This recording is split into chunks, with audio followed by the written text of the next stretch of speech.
Yes, I do indeed sometimes have button downs. I wanted to give a little bit of a midweek update. We've been on a little bit of a break and it's been kind of a weird 2 weeks. So I wanted to catch up on a few stories and I'm actually dropping another show that I'll tell you about later. But let's just jump right into it and let's start with Israel and Gaza and the escalation that we all saw coming. On Monday, Israel announced its plan to mobilize 10,000 reservists to move in and indefinitely occupy Gaza. Or in Benjamin Netanyahu's words after the vote of a security cabinet came through, conquer it. He announced that much of the civilian population of Gaza would be displaced to the south, saying one thing will be clear, there will be no in and out. We'll call up our reserves to come hold territory. We're not going to enter and then exit the area only to carry out raids afterwards. That's not the plan. The intention is the opposite. A senior official speaking on the Israeli operation entitled Gideon's Chariots mentioned the goal was to subdue Hamas and secure the hostages. But that's just a little fucking sus, especially when the past actions of the Netanyahu government is said to have endangered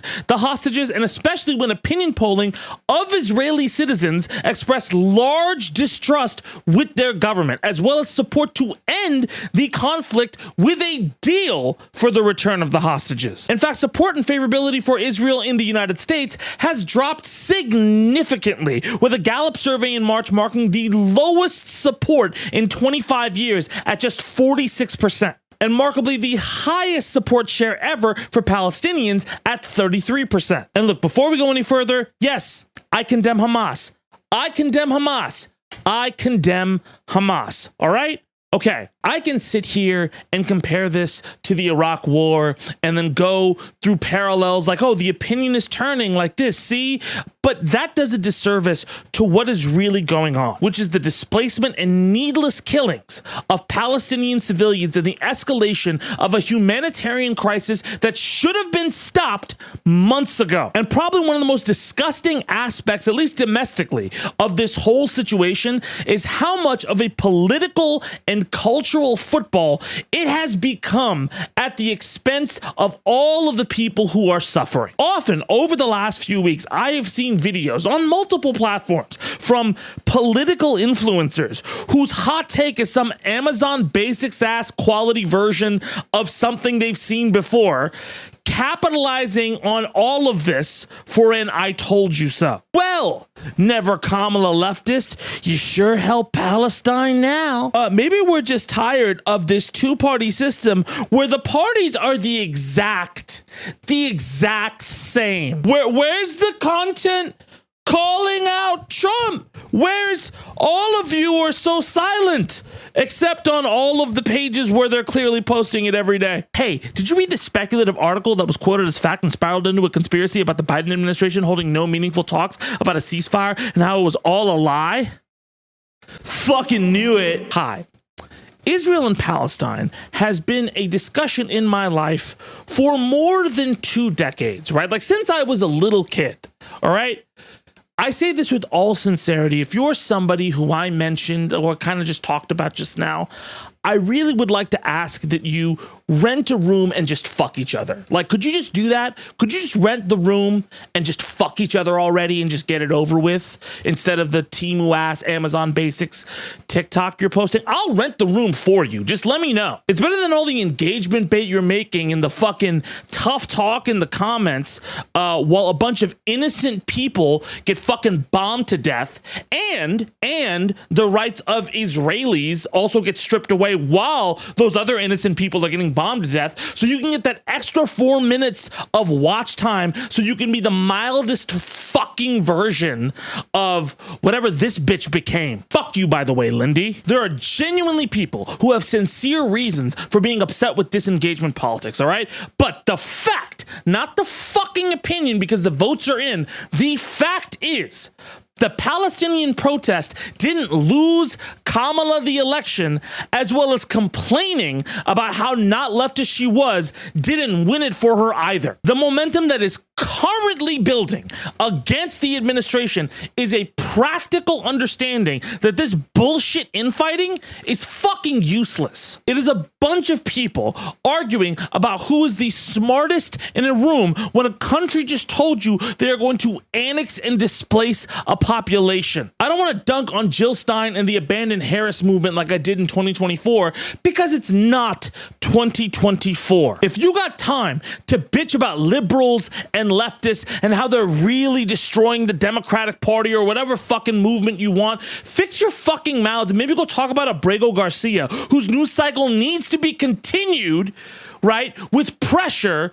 to be effective and get him the fuck out of there. Or if it's about Palestine, don't let Palestinian culture or identity die in vain. This is not the first time people in an Arab country have faced genocide or massive civilian deaths, all right? Iraqis and Syrians know it all too well. But after so many painful years, fuck Bashar al-Assad, he is gone. And now Syria is beginning to join the rest of the world. Yes, I know that it has been so fucking long for what the Palestinian people have been going through. Again, I have been following this shit since I was a kid. And as someone who has seen that, I don't fucking care, all right? No offense about the Ethan or Hassan drama. All right, or any of this. 2024 election is over. It's fucking May. Palestinians need aid and food and continued advocacy and pressure. So history just can't erase them from the equation or what they went through. Performative activism and influencership is my least favorite quality. I'm not saying that all influencers are painted with a broad brush or all activists. Performative ones. If you are genuinely frustrated with hyperbolic leftists or condescending liberals or shitty conservatives or whatever, right? Trust me, I am too. But politics becomes a team sport when you don't want to focus and fix the problem. And I would rather use that time instead of fucking, tripping over colors, all right, to focus on the people who need help. If you can donate whatever you can to Palestinian aid and food and GoFundMes. Check in with your friends, voice your concerns publicly when you can safely, and let me know what you think in the comments. Sorry to start off with such an intense story. I thought it needed a bigger update, especially up at the front. But all right, that being said, let's move on to another story, the Pope and the other dramatic election. 133 cardinals under the age of 80 when the Pope died have sealed themselves in the Vatican and begun voting on who will be the successor to Pope Francis. Now, obviously, Pope Francis, the fucking goat, all right, was a very different pope compared to his successor, Pope Benedict, and had a very progressive streak during his papacy. And the biggest argument happening, at least that was being reported coming into this conclave, was the battle between unity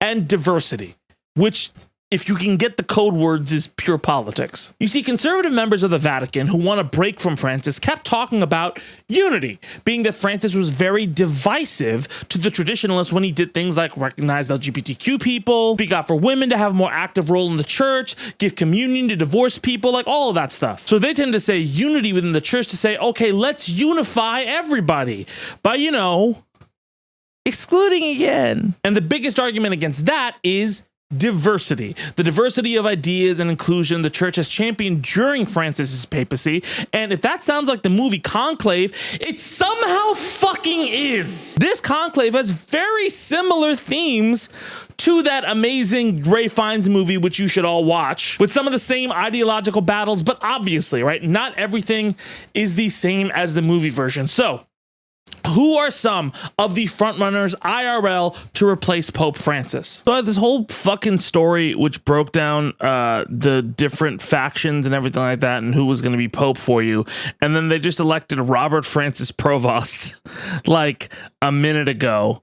And it was none of the people on the frontrunner list. Nobody predicted this guy. Like Conclave, nobody predicted him to ascend here. And look, Provost is seen as a moderate, but honestly, within his social stances, they align a lot with Francis, and he is seen as a direct continuity of Francis's papacy. We're not completely out of the woods yet. There are still some questions about how the new Pope Leo is going to handle LGBTQ issues because he's expressed some less than desirable views in the past. However, it is said that since then he has shown a lot of compassion to the LGBTQ community. We're going to have to wait and see how all of this shakes out. So the rest of my comments on this still stand, but I just want to let you know we do have a new pope. He's the first American pope, and this was probably like one of the shortest conclaves, if not the shortest conclave ever. Crazy. But what is encouraging in all of this is that Pope Francis's impact on the church wasn't just surface level.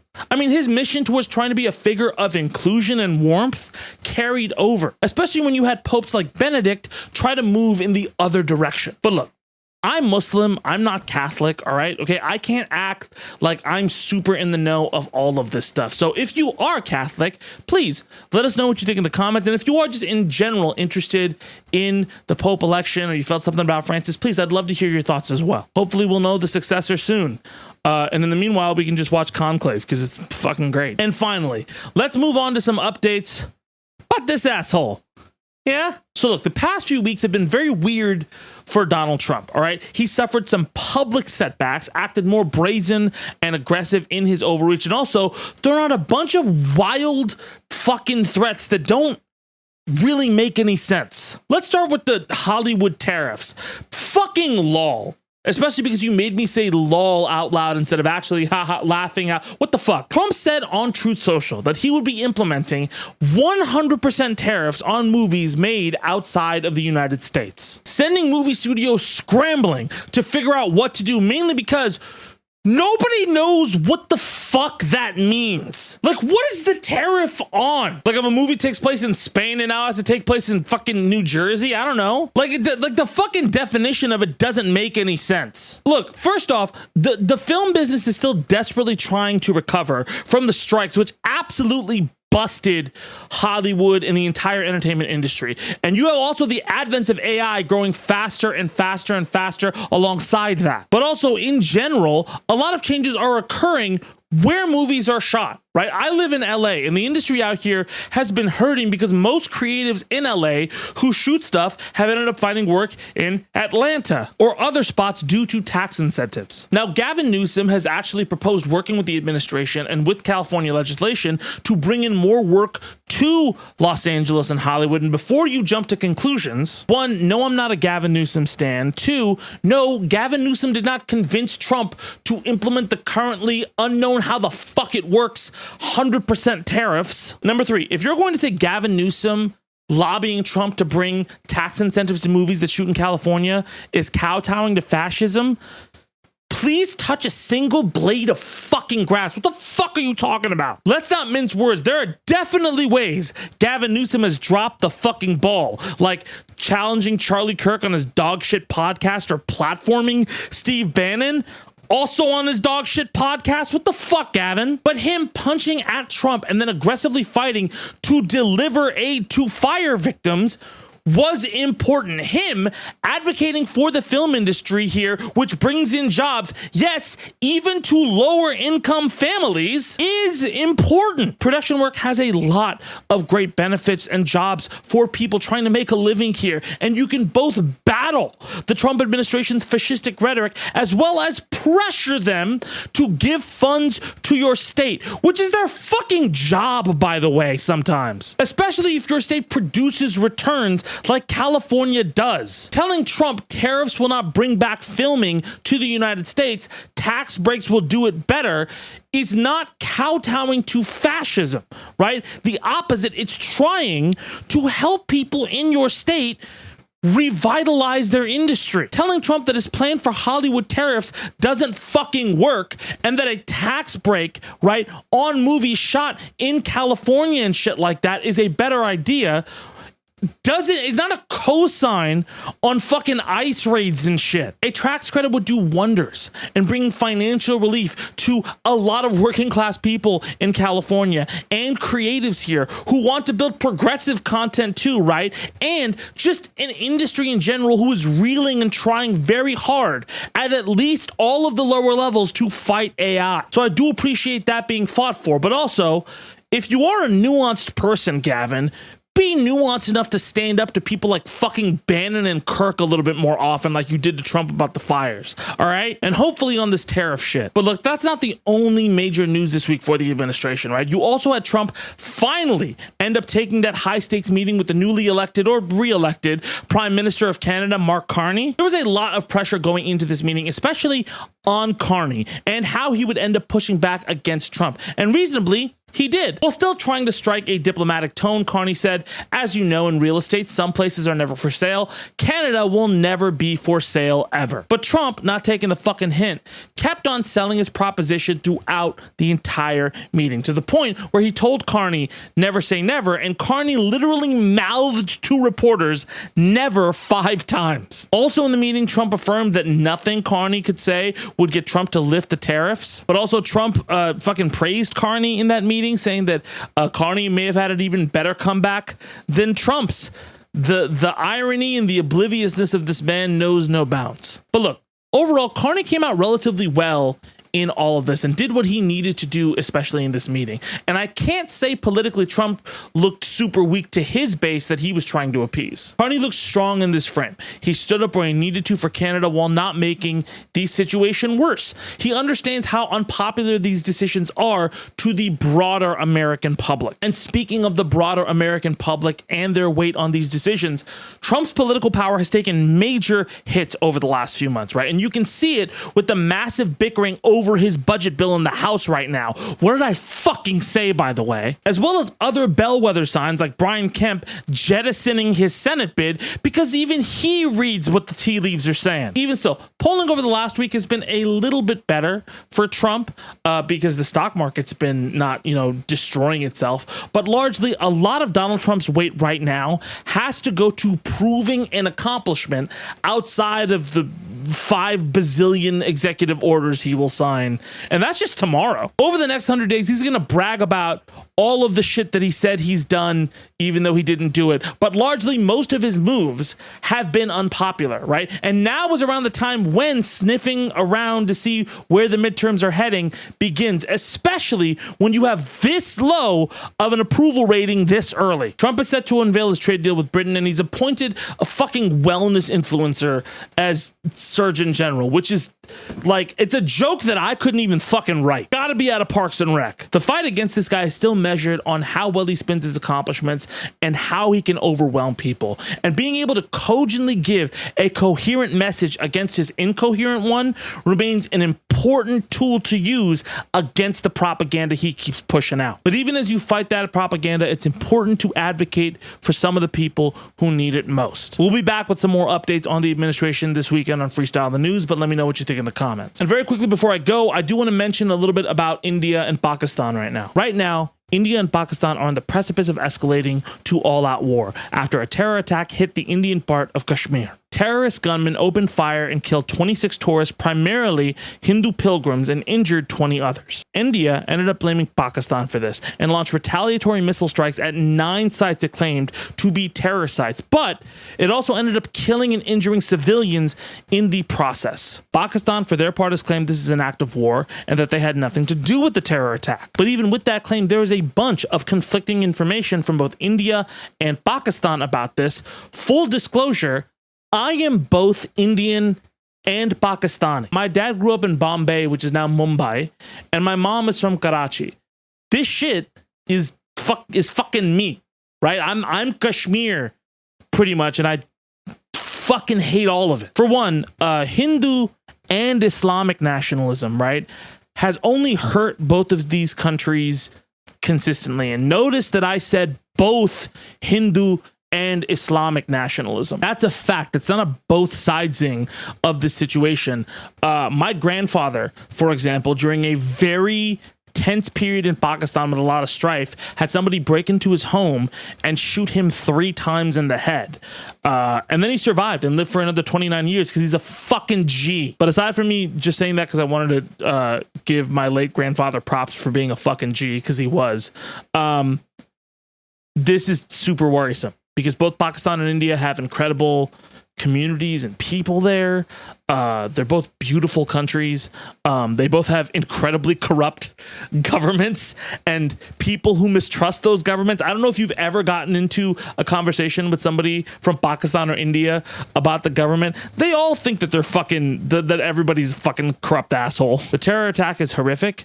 I hope tensions calm so those people involved in that attack can get their ass beat because they're pieces of shit. And situations like this just weigh really heavy on my heart. So I just wanted to say something about it because it felt completely wrong not to. You know, for a country gripped by tribalism for so long, growing up in said country seems to have made me only more averse to tribalism, if anything. So I hope things get better. Let me know what you think in the comments. That's our show. Thank you so much for watching. Before you go, if you're a fucking nerd like me and you like card games, yeah, I said it. Okay, listen, I got really into the One Piece trading card game recently. I know it's a problem. It's getting more and more popular. It's getting really, really big. And me and quite a few people ended up making a podcast about the One Piece trading card game. It's called Go for Lethal. We just started it. I'm going to put the link in the description. This week is the release of a big set, EBO2, with a really, really big leader. So if you want to check that kind of stuff out, we have a really, really great group of people who have competed in Nats before. Placed really high. Go for Lethal is what it's called. It's really, really fun. And that's out right now. You should go check it out. But anyway, my name is Tabani. Thank you guys so much for watching, and I'll see y'all on Sunday for Freestyle the News. Let's go.